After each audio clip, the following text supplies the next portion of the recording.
একটা ছোট বাচ্চা ছেলে সন্তু, 30 বছর বয়স হয়নি ছেলেটির, তাকে নিয়ে গেছে ওই রাতের অন্ধকারে। সে বলছে আমি এখন অফিস যাব, আমি ডকুমেন্টেশন সব দিয়েছি, আমি এখন বাড়ি যাব। হ্যাঁ, তাকে নিয়ে গেছে, তাকে অত্যাচার করেছে সারা রাত ধরে, মানসিকভাবে, শারীরিকভাবে তো নিশ্চয়ই। কারণ এখন আমরা আমরা আমরা একটা ব্যাপারে নিশ্চিন্ত হয়ে গেছি যে পুলিশ, এই পুলিশ যদি থাকে, মমতা ব্যানার্জির পদলেহনকারী পুলিশরা যদি থাকে, তাহলে কিছুই হবে না। আপনাদেরও কিন্তু বাড়িতে মানুষজনরা রয়েছেন, আপনাদের মা বোনেরা রয়েছেন, আপনাদের স্ত্রী রয়েছেন, আপনাদের সন্তানরা রয়েছে, সব কিন্তু একদিন টার্ন অ্যারাউন্ড হবে। তাই যে কাজই করবেন না, ভাববেন। এইরকমই একটা শুটিং, গতকাল আমার শুটিং ক্যান্সেল হয়েছে, কারণ আমি নিজে ক্যান্সেল করে দিয়েছি। আমরা দুটো মাত্র আর্টিস্ট, তাদের জন্য 50টা টেকনিশিয়ানস নিতেই হবে। লিখিতভাবে কিছু দেখাতে পারে না, লিখিতভাবে দেখাতে পারে না। প্রডিউসারদের উপর চাপ, সবাই উপর চাপ। কেন রে ভাই, কেন? এই পয়সাগুলো কি আপনাদের পিতৃপুরুষ রেখে দিয়ে গেছে প্রডিউসার্সদের কাছে? আর ইন্ডিপেন্ডেন্ট ডিরেক্টর্স, তারা ইন্ডিপেন্ডেন্ট ফিল্ম মেকার্স, কোথা থেকে পাবে অত পয়সা? আমি নিজে বলেছি না, করবো না আমি।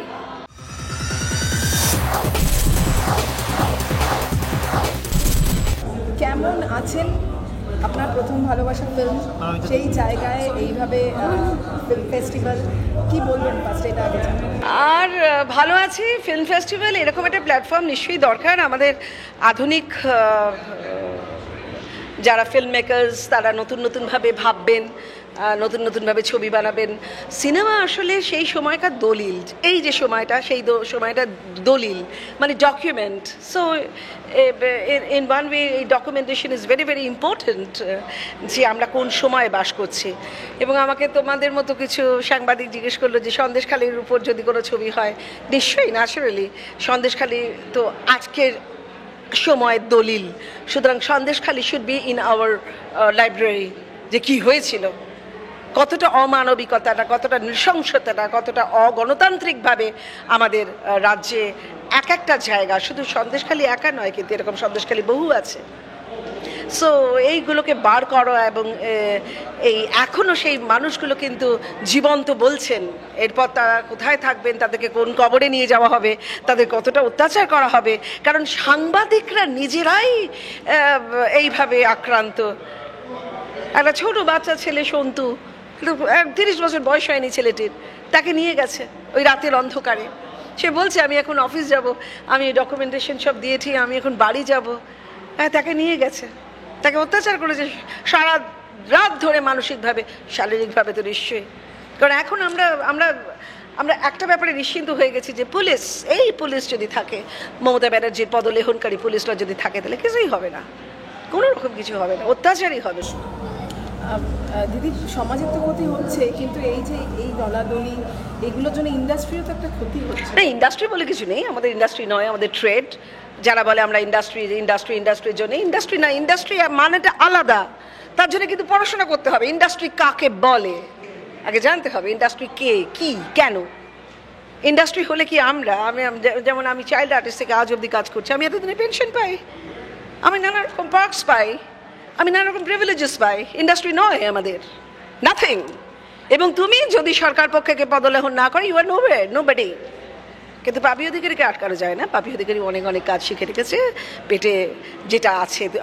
তোমরা আমার সর্বস্ব কেড়ে নাও, কিন্তু পেটের বিদ্যেটা এবং মানসিকতাটা তো কাটতে পারবে না। তাই জন্য এখন আমি স্টিল দাঁড়িয়ে আছি, এখন আমি কাজ করে চলেছি। কম, আপনার যে যোগ্যতা, সেই অনুযায়ী কি কম কাজ বর্তমানে? কম কাজ, যোগ্যতা, আমার যে যোগ্যতা, সে তো আমি নিজেকে বিরাট বড় যোগ্য বলে মনে করি। কিন্তু যারা যোগ্য বলে মনে করে না, তাদের জন্য আমার করুণা হয়। তারা আমাকে কাজ দেয় না, তো কী হবে? আমি বসে আছি, আমি বসে নিই, আমাকে তো খাটতে হবে, আমায় কাজ করতে হবে, সেই কাজটুকু আমি করি। আমি হ্যাঁ, আমি সবখানে, আমি ভোজপুরিতে কাজ করেছি, আমি সাউথ ইন্ডিয়ায় কাজ করেছি, আমি ওড়িশায় কাজ করেছি, ইংরেজি ছবিতেও কাজ করেছি। সো আমার কাজ করার জায়গার অভাব নেই, কিন্তু ঘটনাটা যে নিজের জায়গায় আমাকে অন্ধকারে ফেলে দিচ্ছে। ওপরে একজন আছে কিন্তু, হ্যাঁ, আপনাদেরও কিন্তু বাড়িতে মানুষজনরা রয়েছেন, আপনাদের মা বোনেরা রয়েছেন, আপনাদের স্ত্রী রয়েছেন, আপনাদের সন্তানও রয়েছে, সব কিন্তু একদিন টার্ন অ্যারাউন্ড হবে।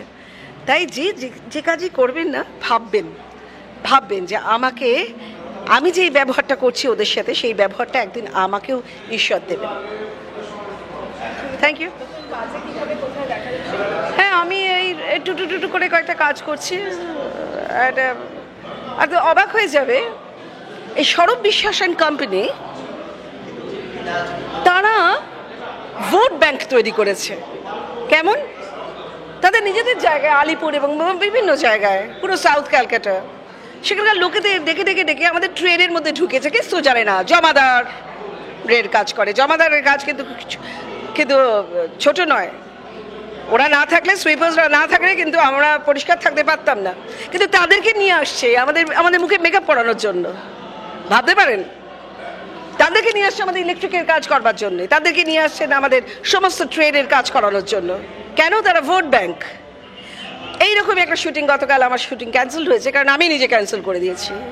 আমরা দুটো মাত্র আর্টিস্ট, তাদের জন্য 50টা টেকনিশিয়ানস নিতেই হবে। লিখিতভাবে কিছু দেখাতে পারে না,